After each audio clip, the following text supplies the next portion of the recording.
이 거룩한 주일에 여러분 이 다른 곳 가지 아니하고 우리의 삶의 우선을 여기에 두고 우리 예배자를 지키신 우리 한서의 성도님 모두에게 정말 담임 목사로서 할 수 있는 우리 성도들이 꼭 이런 복을 받았으면 좋겠다는 마음을 담아서 이제 축복을 권하는데, 따뜻한 하나님의 은혜와 평강의 은총이 예배드리는데 내 마음이 따뜻해요. 하나님의 은혜가 임한 거죠. 성령이 내 안에 역사하신 겁니다. 따뜻한 하나님의 은혜와 은총이 여러분 가운데, 여러분 심령 속에 임하기를 주님의 이름으로 간절히 축원합니다. 네. 저는 이제 그 전에 몇 차례 말씀드린 대로 원로이신 김명혁 목사님이 강변교회의 원로 목사님, 장로교회 목사님이시지만 그분의 말씀을 늘 마음에 두고 있습니다. 그 어르신이 하신 말씀이, 지금 우리 사회와 교회에 꼭 필요한 사람은 다른 사람 아니라 착한 사람이다. 이 말씀에 깊이 공감하며 비교적 잘 알려지지 않는 성경에서 소개하고 있는 착한 사람을 찾아보고, 우리 한석교회 안에도 이런 착한 사람이 있어서 정말 감사하고 또 더 많은 착한 사람이 세워지기를 바라는 마음으로 이 착한 사람 시리즈의 말씀을 전하게 되었습니다. 여러분, 제가 말씀을 전하는데 들으면서 제가 소개하고 있는 이 착한 사람과 우리 교회 성도님과 닮은 분 누군지 한번 찾아보는 것도 말씀에 집중하는 팁이 될 수 있겠다 생각합니다. 오늘 베베에 대해서 말씀을 나눌 건데, 이분을 닮았네 라는 우리 성도님을 좀 찾아보시길 바랍니다. 여러분, 분명히 존재하는 것은 우리 교회가 개척해서 성장하고 또 그 과정 속에 여러 가지 많은 또 어려움도 있었지만, 이런 모든 과정을 우리가 거치면서 지금의 안정된 교회가 되기까지는 성경에서 소개할 만한 그런 우리 교회를 섬겼던 착한 사람들이 정말 많이 계십니다. 그렇게 이름도 없이 빛도 없이 성실하고 신실하게 묵묵히 자신의 자리를 지키며 교회를 섬겨오신 성도님들에게 이번 기회를 통해서 제가 담임 목사로서 다시 한번 감사합니다라는 진심 어린 감사의 마음을 전하고, 이제 이것이 아름다운 전통이 되어서 우리 교회 안에 착한 성도, 착한 사람들이 세워져서 더 하나님이 기뻐하신 일들을 감당해 나가는 우리 교회가 되었으면 좋겠다는 마음을 담고 말씀을 전하고 있는 겁니다. 오늘 우리는 또 한 명의 착한 사람을 마주하게 됩니다. 로마서의 대단원을 장식하는 이 로마서 16장의 문을 연 짧은 말씀에 오늘의 주인공이 소개되어 있어요. 사도 바울은 이 위대한 신학서인 로마서를 마무리하면서 자신이 복음을 전하고 교회를 세우는데 목숨을 걸고 함께했던, 사도 바울 혼자 일한 게 아닙니다. 사도 바울이 지금의 역사 속에 위대한 일을 남겼던 것 혼자 함이 아니라 주변에 사도 바울을 도왔던 동역자들이 많이 있었다. 너무 고마운 거죠. 그들의 이름을 하나하나 부르면서 이제 로마의 편지를 보내는, 로마 교회에 보내는 편지를 마무리하고 있는 겁니다. 제가 오래전에 이 로마서 16장을 본문으로 영화 용어죠, 엔딩 크레딧이라고 하는 제목으로 말씀을 전했는데, 여러분 기억나시나요? 예, 한 3분 기억나시나요? 네, 기억하시는 분들 계실 겁니다. 영화가 끝나면 조명이 켜지죠. 화면에 영화를 만든 감독에서부터 배우들, 그리고 모든 스태프들의 이름이 올라갑니다. 이것처럼 사도 바울은 지금까지 목회 여정 속에 자신을 도와서 복음을 위해 수고한 이들의 소중한 이름을 감사의 마음을 담아서 이제 이름을 올리듯, 엔딩 크레딧에 올리듯 이름을 올리며 감사의 마음을 전하고 있는 겁니다. 사도 바울이 일일이 언급한 고마운 인물들만 27명이고요.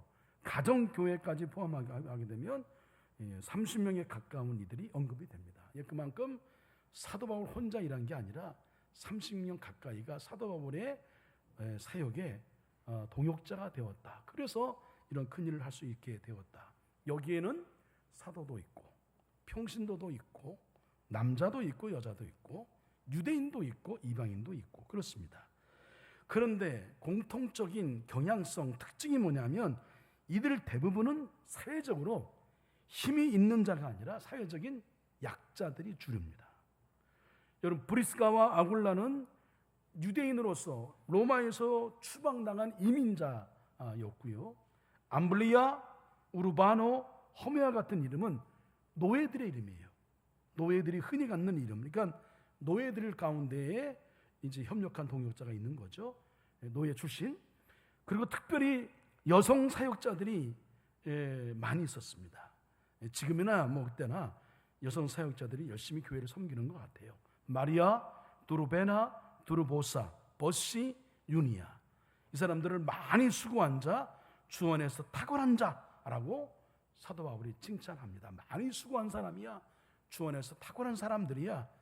그 중에 유니아는 심지어 사도 중에 존중받는 자. 사도 중에 존중받는 자는 뭐예요? 목회자들이 존경하고 존중하는 사람. 이 사람이 유니아. 이렇게 불릴 만큼 교회 안에서 영향력 있는 사역을 감당한 여성들이 많이 있었습니다. 사도 바울은 너희가 그들을 문안하라. 이렇게 고마운 동역선이 있으니까 그분들에게 고맙다고 인사하고 서로 교제하고, 그래서 서로 이제 존경하고 존중하는 마음으로 하나 되어서 교회를 잘 섬겨라, 이렇게 권면하고 있는 겁니다. 그 길고 명예로운 명단에서 가장 먼저 언급된 인물이 누구예요? 오늘 본문에 등장하는 바로 베베라고 하는, 베베 역시 여성입니다. 베베라는 자매입니다. 사도 바울은 이 베베를 향해서 세 가지 수식어로 붙여요. 오늘 본문의 말씀 속에 베베를 표현하는 세 가지 수식어가 있습니다. 첫 번째, 우리의 자매. 그리고 두 번째, 갱그레아 교회의 일꾼. 그리고 세 번째, 여러 사람과 나의 보호자. 그녀가 어떤 사람인지, 그 자신이 어떤 삶을 살아왔는지, 교회에서 어떤 일을 해왔는지, 어떤 인생 여정을 걸어왔는지, 그녀의 삶을 요약한, 마치 해시태그 같은, 요즘 뭐 SNS에 우리 글을 쓸 때에 그 중요한 소제목 같은 거를 달잖아요. 같은 표현이다 생각이 들어요. 우리의 자매, 갱그레아 교회의 일꾼, 여러 사람과 나의 보호자. 당시 로마 시대는 여러분 잘 아시는 것처럼 철저한 남성 중심의 사회였습니다. 여성이 공적인 자리에서 인정받거나 이름이 먼저 거명되는 것은 흔한 일이 아니었어요. 그러나 사도 바울은 로마 교회의 수많은 쟁쟁한 지도자들을 제쳐두고 제일 먼저 베베의 이름을 먼저 첫 줄에 기록했다. 이건 의미 있는 거죠. 왜 그렇게 했을까? 그녀가 바로 예수님 마음을 닮은 참으로 착한 사람, 내 목회를 도왔던 착한 사람, 가장 먼저 떠오른 사람이 베베였다. 이게 상당히 의미가 있는 겁니다. 오늘 이 시간이 베베의 삶을 통해 이 시대에 우리가 회복해야 할 참된 그리스도의 모습, 우리 성도로서 구원의 부르심에 은총 안에 살고 또 사명 외로의 부르심 따라 살아가는 우리 모두 생명, 생은 즉 명이 있다. 살아있는 사람은 반드시 사명이 존재한다. 그 사명 따라 사는 사람, 어떤 사람인지 함께 이 베베의 면면을 보면서 우리도 한번 이런 베베 같은 사람 되어야 되겠다는 마음의 다짐을 갖는 것. 이게 설교의 오늘 주된 목적이고 또 여러분이 붙들어야 될 말씀의 내용입니다. 자, 첫 번째 1절 말씀 한 번 더 읽습니다. 16장 1절 말씀 읽어요. 시작. 내가 갱그레아 교회의 일꾼으로 있는 우리 자매 베베를 너희에게 추천하노니. 사도 바울은 베베를 자매이자 갱그레아 교회의 일꾼이다 이렇게 소개합니다. 여기서 일꾼으로 번역된 헬라어 디아코노스, 여러분 많이 들어봤죠? 디아코노스는 오늘날의 집사 혹은 섬기는 자를 뜻합니다. 그러니까 교회를 섬기는 사람, 이렇게 이해하면 되겠어요. 당시 갱그레아는 고린도 동쪽에 위치한 항구 도시예요. 항구 도시 하면 여러분 무역이 왕성하게 이루어지고 유동인가 많고 제법 잘 사는 동네네, 이렇게 떠올리면 됩니다. 근데 항구 도시인데 사람들이 거칠어, 그리고 우상 숭배와 음란함이 가득한 곳이 갱그레아 지역이었습니다. 그런 척박한 환경 속에서 베베는 교회의 든든한 버팀목이자 일꾼으로 자리를 지켰다. 이게 중요한 그런 환경 속에서 교회를 든든히 지킨, 가끔 제가 이런 부흥회 가거나 또 다른 교회 가서 말씀을 전할 기회가 있으면 반드시 여러분 그 교회는 그 교회를 오랜 동안 섬겨왔던 그런 묵묵히 그 자리를 지켜왔던 신실한 일꾼들이 반드시 존재한다. 어느 교회든 착한 사람, 착한 성도는 반드시 있어요. 그렇기 때문에 그 교회가 지금 이렇게 든든히 서갈 수 있는 거죠. 이 베베 역시 그랬고요. 게다가 그녀에게는 인류 역사상 가장 위대한 임무 중 하나가 맡겨집니다. 바로 사도 바울이 쓴 로마서 편지를 고린도에서 로마까지 안전하게 배달하는 임무가 그에게 주어졌습니다. 사도 바울이 어쩌면 자기 마음으로 쓴, 피로 쓴 그 편지 아니겠어요? 예, 로마 교회를 바라보면서. 근데 이 편지를 전달해 줘야 되는데 누구에게 맡기지? 여러분 누구에게 맡길까요?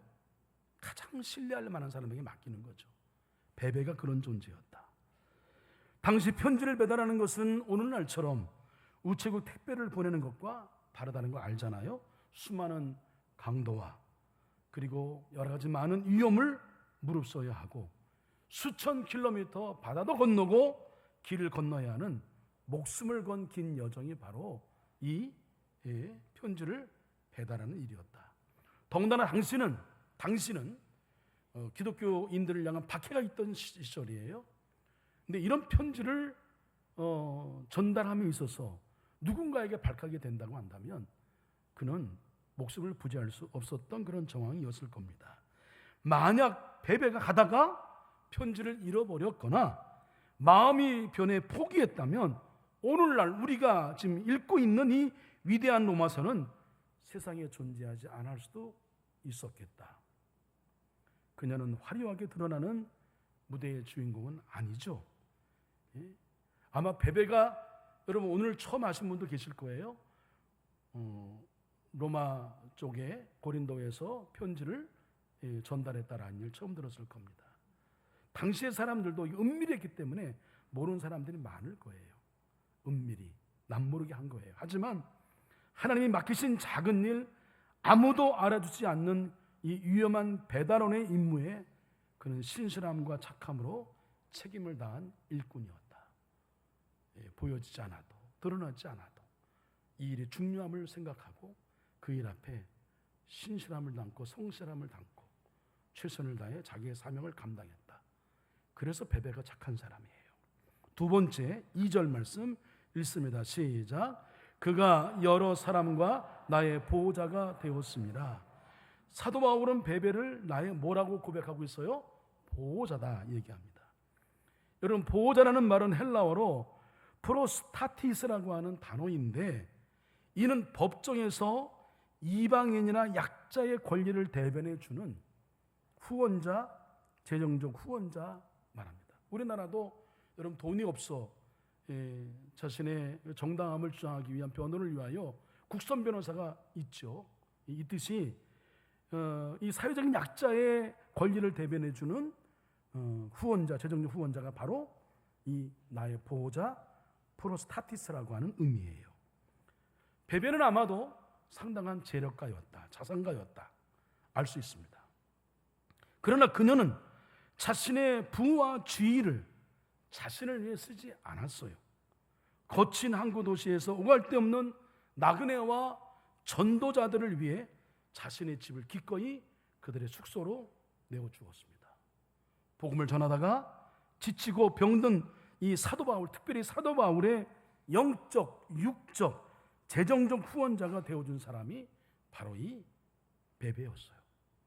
베베가 있었기 때문에 든든히 사도 바울의 사역을 감당할 수 있었다. 그러니 제일 먼저 고마운 사람의 글을 먼저 언급하고 중요한 이 로마서 편지를 전달할 때 그에게 맡겼던 거죠. 흔히 돈이 많으면 대접받기를 원하고 큰 소리 치기를 원하지요.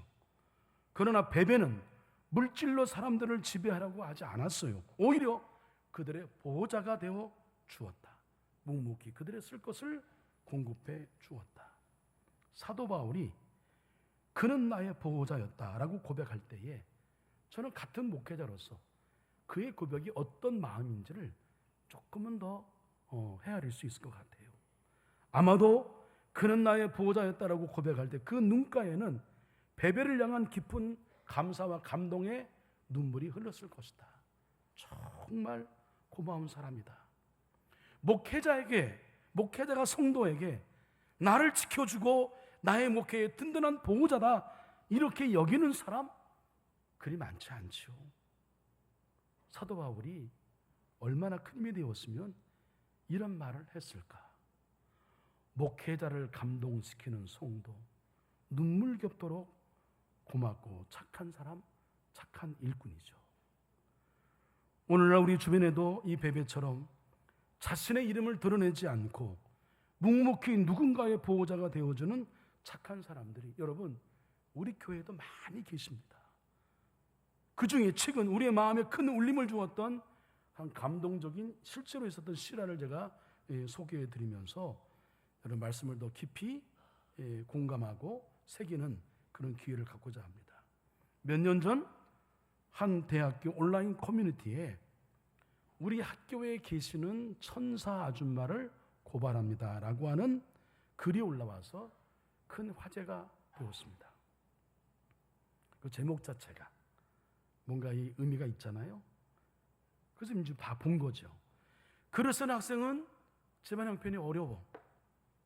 그래서 하루에 한 끼로 학생 시절 이제 배고픔을 달래며 이제 공부를 이어가고 있는데 그 한 끼도 학교 근처에 아주 저렴한 백반집, 노포 같은 그런 집에 가서 겨우 하루 한 끼를 해결하는 학생이었어요. 근데 언제부턴가 그 백반집 이모님이 이 학생이 올 때마다 계란 후라이를 두세 개 더 이렇게 해주고 어떨 때는 막 고기도 이렇게 막 반찬을 쌓아서 이렇게 주기도 하고 그랬습니다. 그러면서 많이 먹고 공부 열심히 하라고 등을 두들겨 주었다고 해요. 너무 고마운 거죠. 나중에 알고 보니까 그 백반집 사장님도 넉넉한 형편이 아니에요. 월세를 내야 되는데 늘 월세를 걱정하고 그럼에도 불구하고 사장님은 그 학생뿐만 아니라 돈이 없어 굶주리는 학생들, 이 학생뿐만 아니라 다른 학생들도 학교 청소 노동자분들이 오시면 항상 돈은 조금만 받고 상이 부러지도록 음식을 차려내곤 하셨대요. 주변에서 그렇게 장사하면 남는 게 없으니 그만하라고 이렇게 만류할 때마다 그분은 이렇게 말했다고 합니다. 내가 배고파 봐서 그 서러움을 안다. 내가 번 돈은 내 돈이 아니라 하나님이 이 아이들 먹이라고 잠시 맡겨두신 돈이다. 나는 그냥 배달원일 뿐이다. 저 아멘한 건 아니죠. 저 깜짝 놀랐습니다. 네, 아주 내 때에 여러분 얼마나 소박하지만 이 아주머니 이모님의 이 말이 얼마나 여러분 우리 마음속에 큰 도전을 줘요. 응? 내가 번 돈은 내 돈이 아니에요. 하나님 내게 맡겨준 거예요. 어려울 때 이 사람들 먹이라고. 그냥 심부름꾼이에요. 세월이 흘러 그 백반집 사장님의 도움으로 무사히 졸업하고 사회에 있는 학생들이 너무나 고맙잖아요. 돈을 모아서 한 이벤트를 벌였습니다. 깜짝 이벤트를 감사패하고 선물을 준비해서 그 이모님에게 드린 거죠. 그 이모님은 눈물을 흘리며 내가 한 것 하나도 없는데 왜 이런 걸 주냐고 손사래를 치며 받지 않으려고 했다는 거죠. 사랑하는 성도 여러분, 이 백반집 사장님의 모습이 바로 오늘 본문에 등장하는 베베의 모습과 굳이 지금의 우리 현대적 베베를 닮은 사람을 찾는다면 이런 분 아닐까? 자기는 대단한 일을 한 적이 없다고 말하지만 지치고 굶주린 이들의 보호자가 되어 주었다. 하나님의 물질을 맡은 신실한 일꾼의 삶을 살았던 사람, 이것이 바로 하나님이 기뻐하시는 착한 사람의 모습이고 이게 베베의 모습이었다. 사도 바울은 이런 베베가 너무 고맙잖아요.